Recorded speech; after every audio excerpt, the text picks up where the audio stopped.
मित्रांनो, शालिनी भक्तिसागर कथा या चॅनलमध्ये तुमचे मनपूर्वक स्वागत आहे। तर मित्रांनो, आज आपण या व्हिडिओच्या माध्यमाने ऐकणार आहोत विष्णू पुराण। तर आपण बरंच काही पहिल्या 5 अध्यायांमध्ये ऐकलं, आता हे दुसरे 5 अध्यायांमध्ये आपण विष्णूंची सेवा अर्चना ऐकणार आहोत। वैशाख महिन्यामध्ये जेवढे विष्णू भगवानांचे नामस्मरण केले आणि रोज पण आपण विष्णू भगवानांचे नामस्मरण केले म्हणजे आपल्यावर महालक्ष्मी लवकरात लवकर प्रसन्न होते। 2 मिनिटं काढून सुद्धा आपण विष्णू भगवानांच्या स्मरण मात्रने आपली पापे नष्ट होतात आणि महालक्ष्मी आपल्या घरात वास करते, दुःख दारिद्र्य दूर करते। कारण ज्या घरात विष्णू भगवानांचे विष्णू पुराण श्रवण केलं जातं, ओम नमो विष्णवे नमः या मंत्राचा जप केला जातो, ओम नारायणाय विद्महे वासुदेवाय धीमहि तन्नो लक्ष्मी प्रचोदया, ओम तन्नो नारायणाय नमो नमः असे सुद्धा जर आपण बोलले तरी पण आपल्या सर्व इच्छा लवकरात लवकर पूर्ण होतात आणि दुःख दारिद्र्य दूर होते। ओम महालक्ष्मीचं विद्महे विष्णू पत्नीचं धीमहि तन्नो लक्ष्मी प्रचोदयात असे सुद्धा जर आपण या मंत्राचा 108 वेळा सकाळ संध्याकाळ जर जप केला तरी आपल्या मनातल्या इच्छा विष्णू भगवान लवकरात लवकर पूर्ण करतात।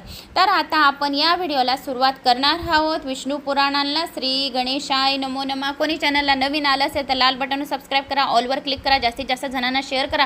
कुठून कोणत्या गावात तुम्ही माझा व्हिडिओ ऐकत आहात आपली गावाची कमेंट्स नक्की करा। तुमचे बरेच काही कमेंट्स आले आणि त्यांच्यावर मला रिप्लाय नाही देता येत आहे। कमेंट्स भरपूर आलेले आहे। शालिनी भक्तिसागरवर लिंग पुराण खूप छान चालू आहे, तर लिंग पुराण श्रवण करण्याचे करावे आणि ह्या चॅनलला पण तुम्ही श्रवण करण्याचे करावे। कोणी चॅनलला नवीन आलं असेल तर दोघी चॅनलांना सबस्क्राइब करून घ्या म्हणजे तुम्हाला चांगल्या माहिती मिळतील।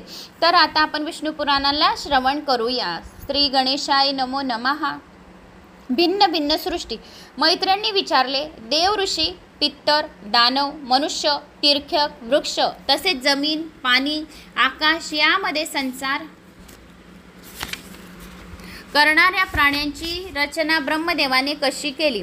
पराशर म्हणाले, मी ते वर्णन करून सांगतो, ते तू सावधपणे ऐक। पूर्वीच्या कल्पामध्ये सृष्टी कशी निर्माण झाली होती त्याचा विचार करीत करीत ब्रह्मदेवांनी अबुद्धीपासून अंधाराने युक्त असलेला सर्ग निर्माण केला। अर्थात त्याने अंधार मोह महामोह तमिश्र अधिच मिश्र अशा पंचपर्वा अविद्या निर्माण केल्या। त्यापासून 5 प्रकारची सृष्टी प्रकट झाली। ब्रह्मदेवाने सुरुवातीस अचल गोष्टीची सृष्टी तयार केली। सृष्टीची निर्मितीचा हा भाग मुख्य सर्ग या नावाने ओळखला जातो। ही अचल सृष्टी कार्यसाधना करण्यास असमर्थ आहे असे पाहून ब्रह्मदेवाने दुसऱ्या सृष्टी प्रकाराची कल्पना केली।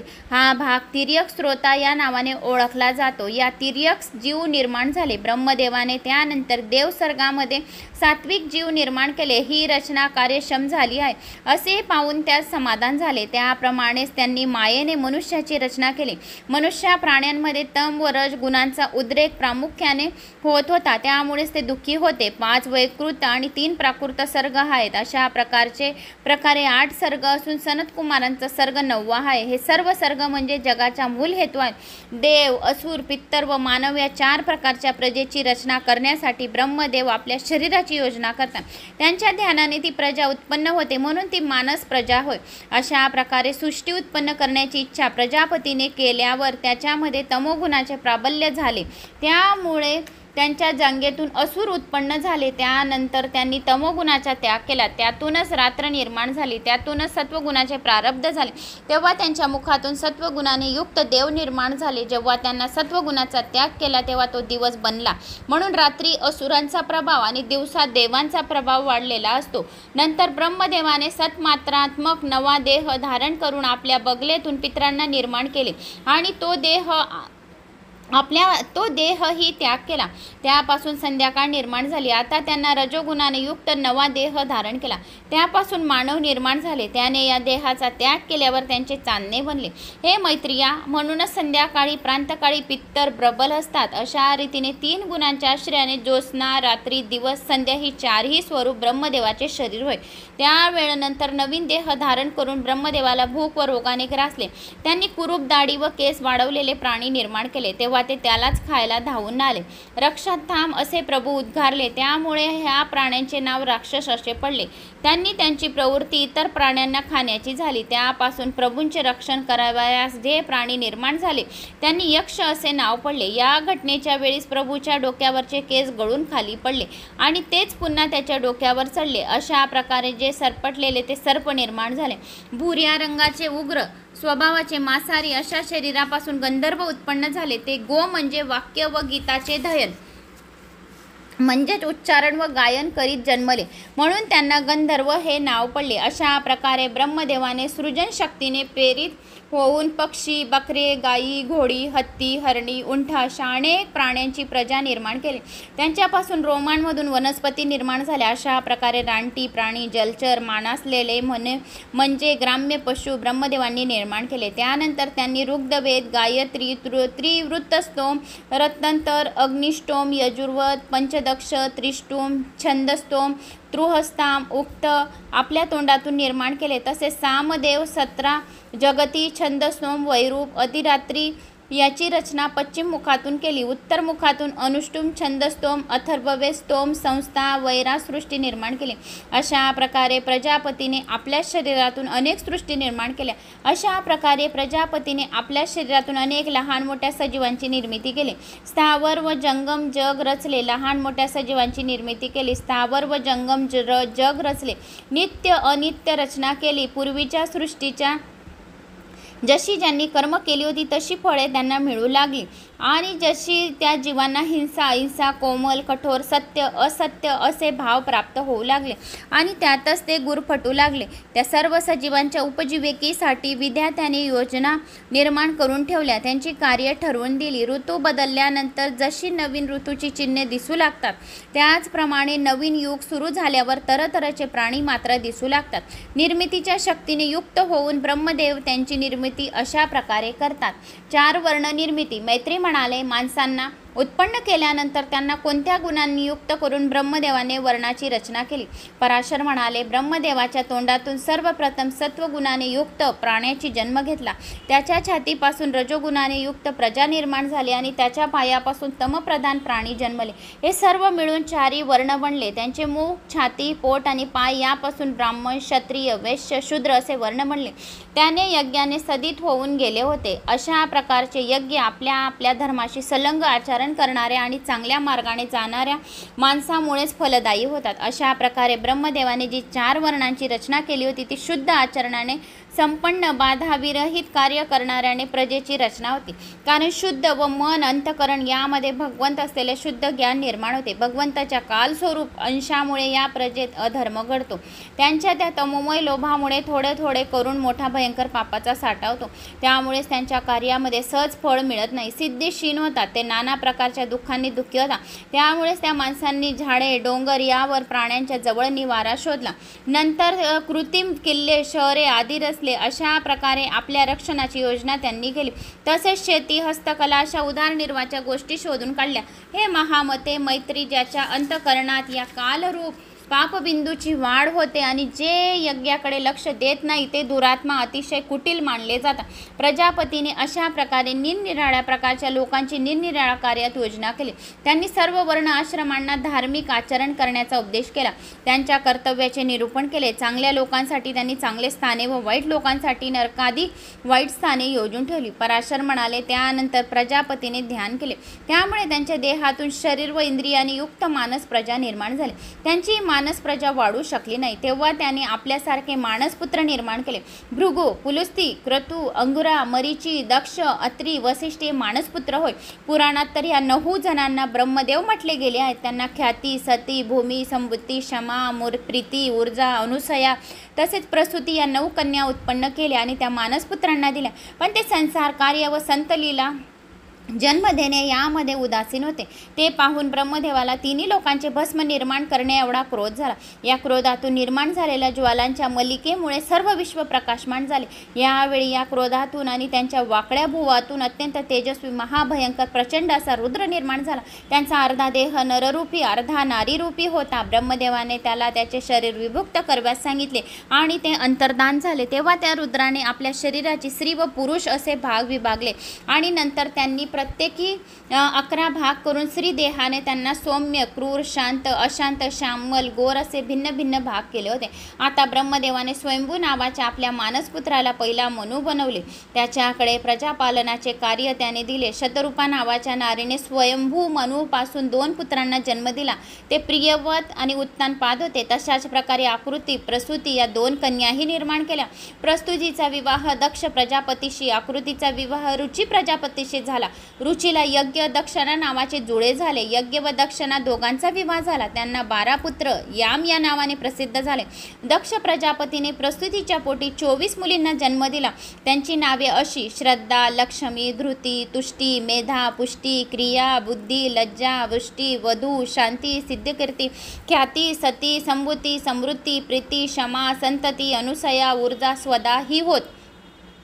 तर ह्या 24 कन्या दक्ष प्रजापतीने 24 मुलींना जन्म दिला. भगवान विष्णूंची अत्यंत भयंकर स्वरूपे म्हणजे मृत्यू, नरक अशी असतात. दक्ष, मरीची, अत्री, भृगू असे जे प्रजापती आहेत त्यांना या विश्वाचे सृष्टीकरण समजावे. मनु आणि त्यांच्या मार्गाने जाणारे पराक्रमी राजे असतात. ते या जगाचे नित्य कारण आहेत. मैत्रीने प्रलयाचा प्रकार विचारला तेव्हा पराशर म्हणाले, ज्या अचिंतनीय स्वरूप असलेल्या भगवान विष्णूंची गती कोठेच संपत नाही. तेच निरनिराळी रूपे घेऊन जग निर्माण करतात, जगाचे रक्षण करतात, तसाच त्यांचा सहारही करतात. सर्व प्राणी मात्राचा प्रलय हा नैमित्तिक, प्राकृतिक, आध्यात्मिक आणि नित्य अशा 4 प्रकारचा असतो. नैमित्तिक प्रलय म्हणजेच बाह्य प्रलय होय. त्यावेळी म्हणजे कल्पाच्या शेवटी ब्रह्मदेव झोपतात. नैमित्तिक प्रलय म्हणजे ब्रह्मप्रलय होत. त्यावेळी म्हणजे कल्पाच्या शेवटी ब्रह्मदेव झोपतात. सर्व ब्रह्मांड प्रकृतीत जेव्हा विलीन होते तेव्हा त्याला प्राकृतिक प्रलय असे म्हणतात. ज्ञानबलाने योगी परमात्म्यात विलीन होतात. रात्रंदिवस जो प्राणी मात्राचा क्षय होत असतो म्हणजे ते मरत असतात तोच नित्य प्रलय म्हटला आहे. अशा प्रकारच्या प्राकृतिक व दैनंदिन सृष्टी हे भेद सांगितले गेले आहेत. तसेच रोज होणारी प्राणी मात्रांची उत्पत्ती म्हणजे नित्य सृष्टी होय. या सर्व गोष्टींमध्ये सृष्टी स्थिती प्रलयामध्ये वैष्णवी शक्तीचा रात्रंदिवस संसार असतो. सर्व प्राणी मात्रांच्या देहांमध्ये होत राहिलेला असतो. या 3 शक्ती त्रिगुणात्मक आहे. जो मनुष्य ज्याच्यावर यशस्वी आक्रमण करतो तो मुक्त होतो. आता लक्ष्मी महात्मे. तर आज गंगा सप्तमी आहे तर सर्वांनी लक्ष्मी महात्मे ऐकण्याचे करावे. गंगा सप्तमीच्या दिवशी जर आपण गंगाजल आपल्या घरात शिंपडले तर आपल्या घरात जी नेगेटिव्ह ऊर्जा आहे, कोणाची नजर दोष लागले असेल तर ती बाहेर जाते. गंगा सप्तमीच्या दिवशी संध्याकाळच्या वेळेस आपल्या देवघरात एका कटोरीमध्ये गंगाजल घेऊन घ्या आणि त्या गंगाजलाजवळ एक दिवा लावा आणि गंगा मातेची आरती करा आणि हर हर गंगे असे बोलून आपले सर्व पाप दूर करा. पापे मोक्षाची प्राप्ती होते आणि पापे दूर होतात, जळून भस्म होतात. गंगा सप्तमीच्या दिवशी म्हणजेच आजच्या दिवशी गंगा सप्तमीच्या दिवशी पिंपळाच्या झाडाखाली तुम्हाला लांब वातीचा दिवा लावायचा आहे आणि तुम्हाला गंगे मातेचं स्मरण करून तो दिवा अर्पण करायचा आहे. म्हणजे आपल्या पितरांना मोक्षाची प्राप्ती होईल. कारण पिंपळाच्या वृक्षामध्ये विष्णू भगवानांचा वास असतो, पितरांचा वास असतो. याच्याने आपल्या घरात जर कटकट चालू असेल, वास्तुदोष असेल, ग्रहदोष असेल, मुलं खूप चिडचिड करत असतील तर तो चिडचिडपणा आणि वास्तुदोषपणा, कटकटी सततच्या निघून जातील आणि पितरांना मोक्षाची प्राप्ती होईल. पितरांचा आशीर्वाद राहिला म्हणजे आपल्या घरात धन, धान्य, यश, कीर्ती, मान सन्मान वाढतो. अशा तुम्हाला पिंपळाच्या झाडाखाली सुद्धा तुम्हाला एक लांब वातीचा दिवा लावायचा आहे. कारण शंकरांनी आपल्या जटेमध्ये गंगा मातेला धारण केलेले आहे. म्हणून तुम्हाला गंगा मातेचे स्मरण करून, विष्णू भगवानांचे स्मरण करून, विष्णू भगवानचा अवतार एक पित्तरच्या रूपामध्ये आहे म्हणून तुम्हाला पिंपळाच्या झाडाखाली गंगा सप्तमी हा दिवस अत्यंत पवित्र दिवस असतो. आपल्या पापांचे शालन करण्याचा दिवस असतो आणि आपल्या अंघोळीच्या पाण्यात सुद्धा गंगा स्नान म्हणजे गंगा जल टाकून अंघोळ करायची. जर तुमच्यापर्यंत माझा हा व्हिडिओ लेट पोहोचला असेल तर परत संध्याकाळी गंगा जल टाकून अंघोळ करा आणि गंगा मातेचं स्मरण करून हर हर गंगे असे अंघोळ करून घ्या आणि गंगा मातेच्या नावाने एक दिवा लावा. असे केल्याने आपले सर्व दुःख, दारिद्र्य, रोग दूर होते आणि आपल्याला चांगले आरोग्याची प्राप्ती होते. तर आज गंगा सप्तमीच्या दिवशी महालक्ष्मीचे चरित्र आलेले आहे तर लक्ष्मी महात्मे करण्याचे, ऐकण्याचे करावे. तर ज्या घरात विष्णू सहस्रनामाचं पठण केलं जातं त्या घरात माता लक्ष्मी सदैव वास करते. ज्या घरात कमलगट्ट्याच्या माळांनी विष्णूंची सेवा केली जाते, माता लक्ष्मींची सेवा केली जाते, तेथे माता लक्ष्मी सदैव वास करते. धन, धान्य, यश, कीर्ती वाढते आणि कमलगट्ट्याचा मणी माता लक्ष्मीला खूप आवडतो. म्हणून कमलगट्ट्याच्या माळेने ओम श्रीम नमः या मंत्राचा किमान 108 वेळा संध्याकाळच्या वेळेस जप करावा. नाहीतर ओम नमो विष्णवे नमः या मंत्राचा जप करावा. नाहीतर ओम महालक्ष्मीचं विद्महे विष्णू पत्नीचं धीमहि तन्नो लक्ष्मी प्रचोदया या मंत्राचा किमान 108 वेळा जर जप केला तरी माता लक्ष्मी आपल्यावर प्रसन्न होते. होते. आता लक्ष्मी चरित्रेचे महात्म्य आपण ऐकूया. माता लक्ष्मीला दुर्वा अतिशय प्रिय असते आणि माता लक्ष्मीला विष्णू भगवानांची ज्या ज्या घरात जास्त सेवा केली जाते तेथे माता लक्ष्मी सदैव वास करते आणि त्यांच्या सर्व मनोरथ पूर्ण करते, दुःख दारिद्र्य दूर करते आणि कुठून पैसा येत आहे चारी दिशाकडून हे समजू देत नाही. म्हणून विष्णू भगवानांची जास्तीत जास्त सेवा करावी. ओम नमो विष्णवे नमः या मंत्राचा जप करावा. नाही तर ओम नारायणाय विद्महे वासुदेवाय धीमहि तन्नो विष्णू प्रचोदया या मंत्राचा जप करावा. ओम भगवते वासुदेवाय नमः या मंत्राचा किमान 108 वेळा जप करावा. ज्या मुला मुलींचे लग्न जमत नाहीये, ज्यांना नोकरी व्यापार मिळत नाहीये, पैसा घरात टिकत नाहीये, त्यांनी जे मी मंत्र सांगितले त्या मंत्राचे जप करावे, म्हणजे घरात लक्ष्मी माता सतत नांदेल. आता आपण मैत्रिणींनी विचारले, हे प्रभू लक्ष्मीची उत्पत्ती कशी झाली? लक्ष्मी मातेच्या क्षीरसागराच्या मंथनाच्या वेळी काय झाले होते? वेळी झाली असे म्हणतात. क्षीरसागराच्या मंथनाच्या वेळी झाली असे म्हणतात. माता लक्ष्मीची उत्पत्ती ही समुद्र मंथनमधून झाली आहे का? तर मला संपूर्ण माहिती सांगा. जर तुम्ही तर म्हणता की दक्षाची मुलगी ख्याती हिच्या पोटी जन्मली माता लक्ष्मी आहे, मग ही क्षीरसागरातून कशी प्रकट झाली? तेव्हा ते भृगू म्हणाले, हे ख्याती यांची मुलगी कशी? तेव्हा श्री पराशर म्हणाले, हे द्विश्रेष्ठा जगन्माता लक्ष्मीचा कधी जन्म नाही, ती तर नित्यच असणारी आहे. भगवान विष्णूप्रमाणे ती सर्व काही व्यापून राहणारी आहे. चारी दिशा आठी दिशाकडून ती येणारी आहे. विष्णू जर अर्थ आहे तर ती वाणी आहे, विष्णू न्याय आहे तर लक्ष्मी नीती आहे, विष्णू बोध आहे तर ती बुद्धी आहे, विष्णू बुद्धी आहे तर ती धर्म होय, विष्णू स्रष्टा आहे तर ती सृष्टी होय, विष्णू बुधर आहे तर ती भूमी होय, तो संतोष आहे तर ती तुष्टी होय, विष्णू आहे तर कामदेवाशी ती इच्छा आहे, ती सतोसती पदोपदी विष्णू भगवानांच्या सोबतच राहते. यज्ञ आहे तर ती आहुती आहे, जर यजमान आहे तर शाला आहे, ती पत्नी आहे तर ती पती आहे तर ती पत्नी आहे, ते युग तर चित्त होय, साम उदगती होय, अग्नी तर स्वाहा होय, ती शिव तर पार्वती होय, सूर्य तर ती तेज होय, चंद्र तर ती त्यांची कांती होय, वायू तर ती त्यांची गती होय, समुद्र तर ती लक्ष्मी माता त्यांची लाट होय, इंद्र तर ती सची होय, यम तर त्यांची पत्नी धुर्मना होय, कुबेर तर ती वृद्धी होय, वरुण तर गौरी होय, कार्तिके तर सेना होय, आश्रय तर शक्ती होय, निमेष तर काष्टा होय, मुहूर्त तर ती कला होय, दीपक तर ती ज्योती होय, वृक्ष तर ती लता होय, दिवस तर ती रात्र होय, वर तर ती वधू होय, नद तर ती नदी होय, ध्वज तर पताका होय, ती लोभ तर तहान होय, राग तर ती रती होय. जास्त काय सांगू? मानव देव दानव वगैरे जेवढे जगात पुरुष आहे तर सर्व विष्णूची रूपे आहेत. स्त्री म्हटले जाणारे सर्व जीव लक्ष्मीची रूपे आहेत. घरोघरी गृहलक्ष्मी पण तीच होय. तर घरोघरी गृहलक्ष्मी या नावाने सुद्धा एक लक्ष्मी माता ज्या घरात जी स्त्री राहते तर ती त्या घराची गृहलक्ष्मी राहते. तर ज्या घरात स्त्रियांचा अपमान होतो त्या घरात माता लक्ष्मी राहत नाही. वारंवार तिला अपमान सहन करावा लागतो तर ती काढता पाय घेते. म्हणून घरोघरीमध्ये जी गृहलक्ष्मी राहते तिचा कधी अपमान करू नये, कधीही तिला बरे वाईट बोलू नये. घरातली गृहलक्ष्मीला आनंदित ठेवावे. घरातली गृहलक्ष्मी जर आनंदित राहिली, जी पत्नी जी बायको आहे ती जर आनंदित राहिली तर तेथे माता लक्ष्मी कायमस्वरूपी 7 पिढ्यांपर्यंत धन आणि धान्य देत राहते. म्हणून घरातली लक्ष्मीला तिचा नेहमी जो मान सन्मान आहे, तिचा मान सन्मान जिची जी जागा आहे त्या जागेवर तिला स्थान द्यावे असे माता लक्ष्मीला सांगितले गेलेले आहेत. तर हे महालक्ष्मीचे महात्म्य होते. आता समुद्र मंथन आणि लक्ष्मी स्तोत्र. तर हे पराशर म्हणाले, हे मैत्री लक्ष्मीची कथा तुला ऐकायची आहे तर महर्षी मरीची यांनी मला सांगितली होती. एकेकाळी भगवान शंकराचे अंश असलेले अवतार महर्षी दुर्वासा ऋषी भूतलावावर हिंडत होते. तेव्हा त्यांना एक विद्याधर भेटला. त्यांच्या हातात एक दिव्य सतानक वृक्षाची फुले होती आणि फुलांची माळ होती. त्या सुंदर माळेच्या श्रेष्ठ वासाने आजूबाजूने वन सुवासिनीने भरून आनंदमयी झाले होते. त्या वासाने उल्हासित झालेल्या दुर्वासा ऋषींनी विद्याधराकडे ती माळ मागितली. त्याप्रमाणे त्यांना त्या विशाल डोळे असलेल्या विद्याधराने ती माला दिली. त्यांना प्रणाम करून तो निघून गेला. ती माला ऋषींनी आपल्या डोक्यावर धारण केली आणि ते तेथून निघाले. थोड्या जावशात त्यांना लोकांचा स्वामी इंद्र ऐरातावर बसून चाललेला दिसला. त्याच्याबरोबर इतर देवदेवताही होते. दुर्वासांनी आपल्या डोक्यावरील ती माळा काढली, गळ्यातील माळा काढली आणि इंद्राकडे फेकली. इंद्राने ती घेऊन ऐरावताच्या मस्तकावर चढवून दिली. ती माळ कैलास पर्वतावर गंगेप्रमाणे दिसू लागली. पण त्या मदाने उन्मत्त झालेल्या हत्तीला त्या त्या माळेच्या सुगंधामुळे जास्त मध चढला, त्यामुळे आपल्या सोंडेने ती माळ त्याने काढली आणि तिचा वास घेऊन ती जमिनीवर फेकून दिली. आपली माळेची अशी दुर्दशा पाहून दुर्वासा ऋषीला खूप राग आला आणि दुर्वासांनी इंद्राला म्हटले, अरे ऐश्वर्यरूपी मधाने हृदय दूषित झालेले इंद्रा, मी दिलेल्या या दिव्य माळाचे तू अनादर केलास, कदर केली नाहीस तर तुझ्यापासून आजपासून महालक्ष्मी हिरावून जाईल. तू स्त्रीहीन होशील. तुला प्रणाम पण केला, तू मला प्रणाम पण केला नाही, तसेच तू आनंदाने ती माला आपल्या मस्तकावर पण धारण केली नाही. मी दिलेल्या त्या मालेचे मूल्य तू अजिबात समजले नाहीस, म्हणून तुझे तिन्ही लोकातील ऐश्वर्य नष्ट होईल, तुझ्याजवळ लक्ष्मी राहणार नाही.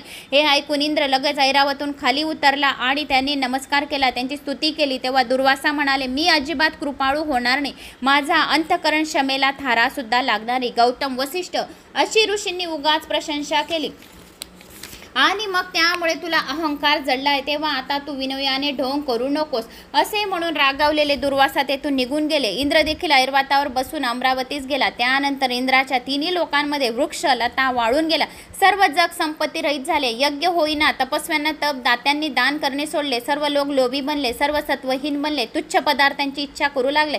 सत्व नसेल तेथे गुण नसतात, गुण नसतात तेथे लोकात बल नसते, शौर्य नसते, त्यामुळे त्यांचा आदरही नसतो. असे वर्तन तिन्ही लोकात घडले. तेव्हा दैत्यांनी देवावर आक्रमण केले. या युद्धात अखेरीस इंद्र आणि देवतांचा पराभव झाला. तेव्हा इंद्र वगैरे देव अग्नीच्या नेतृत्वाखाली ब्रह्मदेवाकडे आले. सर्वजण ब्रह्मदेवाला शरण गेले. त्यांची हकीकत ऐकून ब्रह्मदेव त्यांना म्हणाले, तुम्ही विष्णूला शरण जा, शरणागत वत्सल विष्णू तुमचे कल्याण करतील. पराशर म्हणाले, ब्रह्मदेव या देवतांना असे म्हटले. तेव्हा ते क्षीरसागराच्या उत्तर किनाऱ्यावर पोहोचले. तेथे भगवान विष्णूंचे धाम आहे. तेथे जाऊन तेथे देवतांनी अत्यंत मंगल शब्दात विष्णूंची स्तुती केली. ती स्तुती ऐकून त्या देवतांनी केलेला प्रणाम स्वीकार करून शरण आलेल्या सर्व देवतांसमोर भगवान विष्णू प्रकट झाले. शंख चक्र गदा धारण केलेले जनार्दन स्वामी प्रकट झाले आणि उत्कृष्ट तेजाने उक्त असलेले विष्णू दिसतात. देवतांनी त्यांना नमस्कार केला आणि त्यांची स्तुती केली. त्यामुळे प्रसन्न झालेले विष्णू त्यांना म्हणाले, हे देवतांनो, तुम्ही तुमच्या तेजाची पुन्हा वृद्धी करून मी वृद्धी करीन. मी सांगतो तसे तुम्ही आता करा, म्हणजे तुमच्यावर महालक्ष्मी प्रसन्न होईल आणि तुमची वृद्धी होईल. आणि वासुकी नागाची नेती म्हणजेच दोरी करून समुद्रात घुसडा, यातून अमृत निघेल. तर मी सांगतो तसे तुम्ही करा. तुम्ही आणि दैत्य एकत्र व्हा, सर्व औषधी आणून त्या समुद्रात टाका आणि अमृत प्राप्तीच्या निमित्ताने मंदार पर्वताची रवी आणि वासुकी नागाची नेती म्हणजेच दोरी करून समुद्रात घुसडा, म्हणजे त्यातून अमृत निघेल. आणि दैत्यांना सांगा, या कार्यातून जे काही निघेल त्यातील अर्धा भागावर तुमचा हक्क राहील. त्या मंथनातून निघालेले अमृत पिऊनही तुम्ही बलवान अमर व्हाल. त्याच वेळेस मी अशक्ष युक्ती काढीन, त्यामुळे तुमचे क्षेत्र दैत्य अमृत पिऊ शकणार नाही. त्यामुळे त्यांच्या वाटेला फक्त समुद्र मंथनातील परिश्रम येतील. देवांचे देव विष्णूंचे असे सांगणे ऐकून देव दैत्याकडे गेले. त्यांनी राक्षसांशी तह केला. देव आणि दानवांनी नाना प्रकारच्या औषधी आणून एकत्र केल्या. सर्व शरद ऋतूतील आकाशांप्रमाणे स्वच्छ असलेल्या क्षीरसागराच्या पाण्यात टाकल्या. मंदार पर्वताची रवी केली. वासुकी दोरीप्रमाणे त्यास गुंडाळला. जिकडे वासुकीची शेपटी होती तिकडे देवतांना आणि वासुकीच्या तोंडाकडील बाजूस दानवांना विष्णूने उभे केले. त्या सर्वांनी अत्यंत वेगाने समुद्र घुसळायला सुरुवात केली. वासुकीच्या तोंडातून निघणाऱ्या ज्वालाप्रमाणे दाहक श्वासांनी दैत्यशीन बनले आणि त्या श्वासातून श्वास ढगातून शेपटीच्या बाजूकडे पाऊस पडत राहिल्याने देवीची शक्ती वाढू लागली.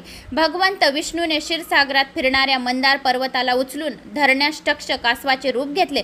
त्या कूर्म रूपातील विष्णूंनी आपल्या पाठीवर मेरू पर्वतात पेलेला होता. त्यावेळी शंख चक्र गदा घेतलेल्या आपल्या नेहमीच्या रूपात ते देवांच्या बाजूत दोरी खेचत होते. त्याच वेळी कोणालाही न दिसणाऱ्या अत्यंत विशाल स्वरूपात ते मंदार पर्वतावर वर दाब देत होते. क्षीरसागरात घुसळताना सर्वप्रथम कामधेनू निघाली. तेव्हा देवदानवांनी अत्यंत आनंदाने तिच्याकडे पाहिले. त्यानंतर वारुणीने निर्माण केली. तेव्हा मंथन सुरू झाले. तेव्हा त्रैलोक्य सुगंधित करणाऱ्या आणि देवताचा आनंद वाढवणारा कल्पवृक्ष निर्माण झाला. नंतर रूप आणि उदारता गुणांनी परिपूर्ण असलेल्या अप्सरा क्षीरसागरातून निघाल्या. त्यानंतर चंद्र निघाला, शंकरांनी धारण केला.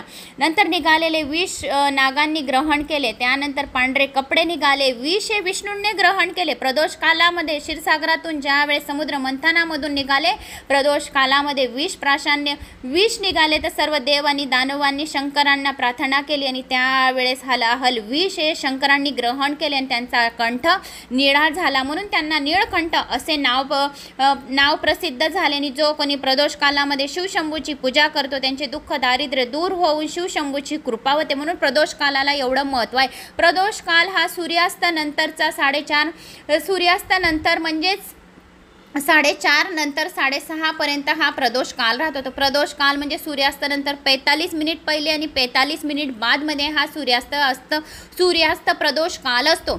अमृताने भरलेले कमंडलू घेतलेले धन्वंतरी प्रकट झाले. मग तेव्हा सगळेजण आनंदाने नाचू लागले. आता उमललेल्या कमळावर बसलेली अत्यंत तेजस्वी लक्ष्मी माता निघाली. कमळे घेऊन क्षीरसागरातून वर आली. तेव्हा तेथे जमलेल्या ऋषींनी श्रीसूक्त म्हणून तिची स्तुती केली. म्हणून श्रीसूक्तला एवढं महत्त्व दिले गेले आहे. समुद्र मंथनातून ज्यावेळेस महालक्ष्मी माता निघाली त्यावेळेस ओम हिरण्यवर्णाम हरिणीम सुवर्णरतस्रज्जाम चंद्राम हिरण्मयीम लक्ष्मीम जातवेदो म आवह ताम आवह जातवेदो लक्ष्मी मनपगामिनीम यस्यं विंदेहम गामश्वम पुरुषानहम अश्वमेधा.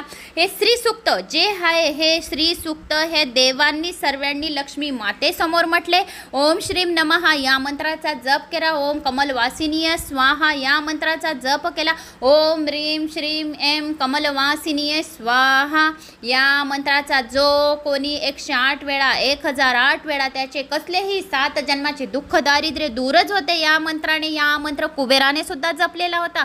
म्हणून या मंत्राला एवढं महत्त्व दिलं गेलेलं आहे. ओम यक्षाय कुबेराय वैश्रवणाय धनधान्य अधिपतये धनधान्य समृद्धी मे देही देही धापये स्वाहा. ओम श्रीं नमः या मंत्र हे 2 मंत्र. ओम नमो विष्णवे नमः हे 3 मंत्र जो कोणी सकाळ संध्याकाळ दुपार रात्र झोपता उठता बसता केव्हाही जाप करतो मनातल्या मनात त्याचे दुःख दारिद्र्य सहजासहजी नष्टच होते असे स्वतः महालक्ष्मी मातेने ह्या विष्णू पुराणमध्ये सांगितलेले आहे. समुद्र मंथनामधून ज्यावेळी महालक्ष्मी माता निघालेल्या होत्या त्या महालक्ष्मी मातेने सांगितलेले हे सर्व मंत्र मी तुम्हाला आता सांगत आहे. तर अशी या महालक्ष्मीची सेवा केली आणि कमळाची माळ लक्ष्मीला अर्पण केली.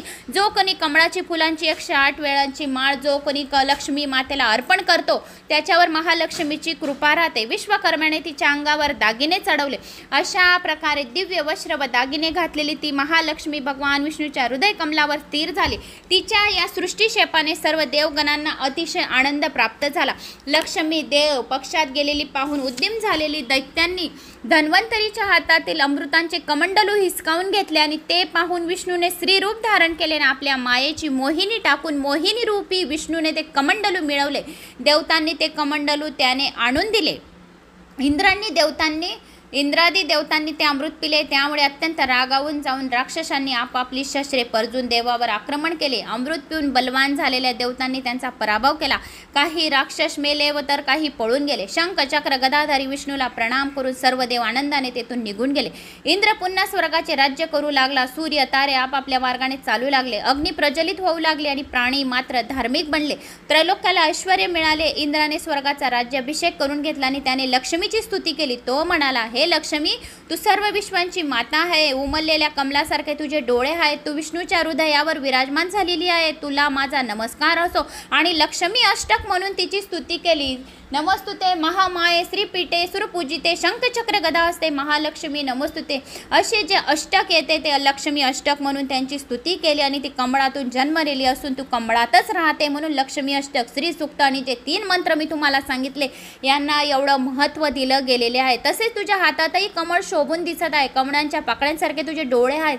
तुझा चेहरा कमळासारखा आहे. पद्यनाभ विष्णूची तू प्रिया आहे. तू सिद्धी आहे स्वदा आहे स्वा आहे सुधा असून ती तिन्ही लोकांना पवित्र करणारी. जो कोण दिवसातून स्वदा स्वदा स्वदा असे 3 वेळा म्हणतो तर त्यांचे पित्र जे नरकमध्ये पडलेले असतील ते नरकातून बाहेर येतात आणि महालक्ष्मी त्यांच्यावर प्रसन्न होते. स्वदा हा शब्द जो आहे हा विष्णूंचा अवतार आहे. म्हणून 3 वेळा घरात सकाळ संध्याकाळ शिवलिंगाची पूजा करण्याच्या वेळेस स्वदा स्वदा स्वदा 3 वेळा म्हणावे. असे जर केले तर महालक्ष्मी शिवशंभूची 33 कोटी देवी देवतांचा आपल्यावर आशीर्वाद राहतो. तू संध्या रात्री प्रभा विभूती श्रद्धा सरस्वती शोभून यज्ञविद्या महाविद्या आत्मविद्या कर्तविद्या वेदत्रयी वाता दंडनीती आहे. तू सर्व जगाला आपल्या शांत आणि उदक करून स्वभावाने व्यापलेले आहे.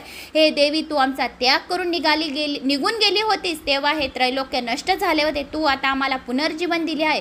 स्त्री पुत्र घर धान्य मित्र यांचा लाभ तुझी कृपादृष्टी असेल तर होतो. तुझी कृपा असेल तर आरोग्य ऐश्वर्य सुख समृद्धी नांदते. शत्रूंचा नाश होतो आणि सर्व पावनमयी होते. अशी अशी प्रार्थना केली आणि सर्व पावन करणाऱ्या हे जननी, आमची कोठारे, गोठा, घर, वस्तू, देह, स्त्री यांचा तू त्याग करू नकोस. हे अमले, तू ज्याचा त्याग करतेस त्यांना तू त्याग, सत्यशील, शुद्धता, गोष्टी अभावाने उलट तुझी कृपा झाली की ते सर्व गुण प्राप्त होऊन ऐश्वर्य, कुलीनता लगेच मिळते. तुझ्या गुणाचे वर्णन करण्यास ब्रह्मदेवाची जीभही असमर्थ आहे. हे लक्ष्मी, तू मजवर प्रसन्न हो आणि मला धन धान्य दे आणि माझा त्याग करू नकोस. लक्ष्मी म्हणाली, हे देवेश इंद्रा, तू जी स्तुती केली, तू जे मंत्र गायले, तू जे सर्व काही बोलले, मी तुझ्यावर खूप प्रसन्न आहे. तर आता वर माग. तुझ्या या स्तोत्रांनी, मंत्रांनी केलेल्या पूजा अर्चनांनी जो कोणी श्रवण करेल त्याच्यावर माझा आशीर्वादच राहील आणि त्याचे 7 जन्माचे दुःख दारिद्र्य दूर करून त्याच्यावर महालक्ष्मीची कृपा राहील. त्याच्या मुलाबाळांना सुख समृद्धी, यश, कीर्ती, मान वाढवेल. जे जिथे जातील त्यांना यश कीर्तीच देईल आणि त्यांच्या चारी बाजूंकडून धनाचे कुबेर सारखे भंडार वाढवेल. एवढी तू स्तुती केली. ते स्तोत्र जो कोणी म्हणतो, श्रवण करतो, पठण करतो, कोणाला सांगतो, शेअर करतो, तर मी तुझ्यावर प्रसन्न झालेली. तू एवढं महालक्ष्मीचं चरित्र, एवढी महालक्ष्मी स्तुती मला ऐकवली तर मी तुझ्यावर अतिशय प्रसन्न झाली आहे इंद्रा. तर आता वर माग. तुला वर काय पाहिजे आहे तर मला वर द्या, असं इंद्राने सांगितलं. तर असे करून त्रैलोक्याचा त्याग करू नकोस. तसेच गायलेले तुझे स्तोत्र जे म्हणेल, जे कोणी श्रवण करेल, पठण करेल, तुझी स्तुती करेल, त्याचे तू कधी त्याग नको करू. मी जे काही स्तोत्र बोललेली आहे, इंद्र म्हणाला, मी जे काही स्तोत्र म्हणले, महालक्ष्मी अष्टक म्हणले, श्रीसूक्त म्हणले, जे काही मंत्र स्तोत्र म्हणाले, ज्या स्तोत्रांनी जे भक्त तुझी स्तोत्र श्रवण करतील, पठन करतील, त्यांच्यावर तू कृपा करून ठेव. जो 7 जन्मांपर्यंत काय जन्मांपर्यंत तुझी कृपा राहू दे जो, असा मला आशीर्वाद दे. त्यावेळेस लक्ष्मी म्हणाली, तसेच होईल, तथास्तु.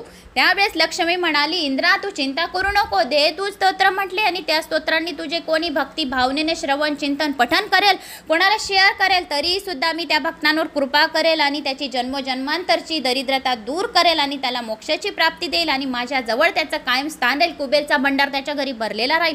म्हणून लक्ष्मी म्हणाली, तसेच होईल, तथास्तु. पूर्वी लक्ष्मी, भृगुऋषी आणि त्यांची पत्नी ख्याती यांच्या पोटी जन्मली. अशा रीतीने लक्ष्मी समुद्र मंथनाद्वारे क्षीरसागरातून पुन्हा प्रकट झाली, असे पराशर ऋषी म्हणाले. ते म्हणाले, भगवान विष्णू जेव्हा पृथ्वीवर अवतारित घेतात तेव्हा त्यांच्या बरोबर जेव्हा विष्णूंनी अवतार घेतलेला आहे, ज्या रूपात, तेव्हा लक्ष्मी मातेने अवतार घेतलेला आहे. आणि विष्णू आदित्य रूप घेतले आहे तेव्हा तिने कमळातून जन्म घेतलेला आहे. आणि विष्णूंनी परशुरामाचा अवतार घेतला तेव्हा तिने पृथ्वीचा अवतार घेतला. रामाचा अवतार घेतला श्री विष्णूंनी, त्यावेळेस तिने सीता बनली. तर कृष्णाच्या अवतारात रुक्मिणी बनली तेव्हा भगवान देवरूप असतात, ती देखील दिव्य रूपात असते. ही कथा जो वाचेल, ऐकेल, कोणाला सांगेल तो 3 पिढ्यांपर्यंत काय, त्याच्या 72 पिढ्यांपर्यंत लक्ष्मी त्यांच्या सतत राहील आणि त्याच्या घरी कल, दारिद्र्य दूर राहील. असे सांगितलेले आहे की जो कोणी वाचेल किंवा ऐकेल किंवा श्रवण करेल तर त्याच्या 3 पिढ्यात लक्ष्मीचा नाश कधीच होणार नाही आणि तेथे कल आणि दारिद्र्य अजिबात टिकणार नाही. तेथे कोणाची नजर दोष लागणार नाही, वास्तुदोष लागणार नाही, ग्रह पीडा काहीच लागणार नाही. असे हे महालक्ष्मीचे चरित्र, एवढे अत्यंत पावनमयी चरित्र, जो खूप भाग्यवान आहे त्याच्या पदरी खूप काही जन्माचे पुण्य आहे, त्यालाच हे महालक्ष्मीचे चरित्र विष्णू पुराणातील ऐकायला मिळेल. तर मित्रांनो, असे हे विष्णू पुराणातील चरित्र होते महालक्ष्मीचे.